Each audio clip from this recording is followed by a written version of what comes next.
Have you ever noticed that two intelligent people can read the same history book and come away with completely different conclusions? I find that fascinating. Over the last 30 years, I've spent thousands of hours studying Jewish history, Kabbalah, the Knights Templar, Christian mysticism, and Freemasonry. Along the way, I've discovered something that surprised me. History is rarely a collection of simple answers. It's a conversation.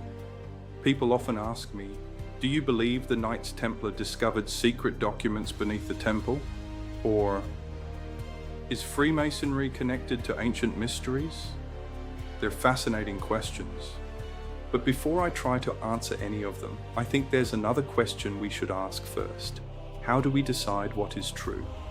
My background is engineering. For most of my career, I worked in an environment where assumptions could be expensive. We began with evidence.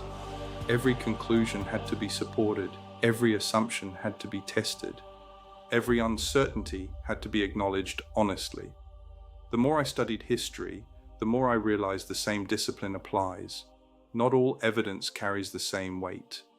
A document from a witness is different from a story written centuries later. An archaeological discovery is different from a legend.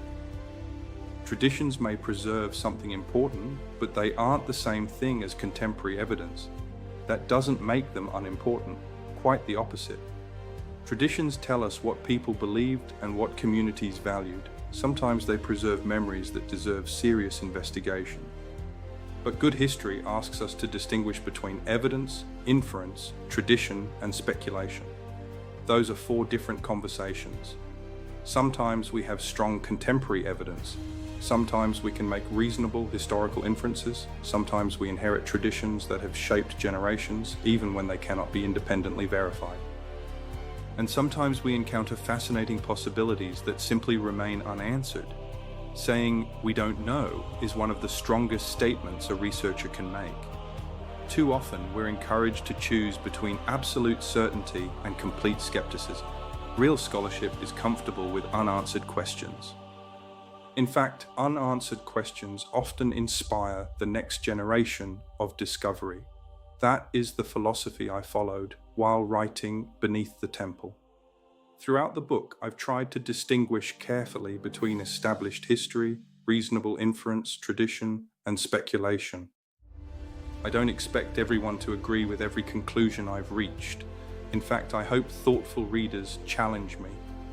If I've misunderstood a source or overlooked an important document, I genuinely want to know.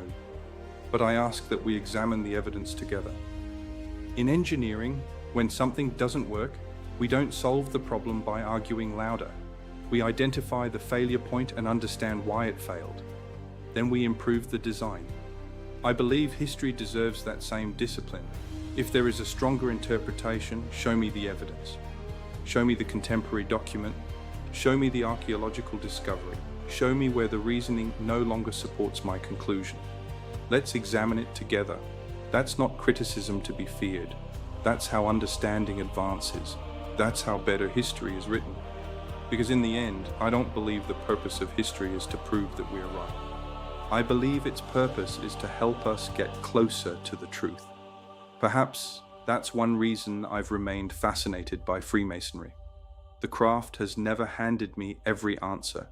It has encouraged me to ask better questions. And I've discovered that asking better questions almost always leads to better conversations. My goal is simple. That together we become a little more curious, more thoughtful, and more careful about distinguishing between what we know and what we think, and what we still have left to discover. My name is Gene Whetstone.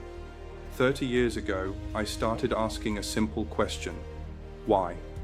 That question led me through Jewish history, Kabbalah, and the Knights Templar to ultimately writing Beneath the Temple. If today's question sparked your curiosity, I'd be honored to have you join me on that journey. Until next time, keep asking good questions.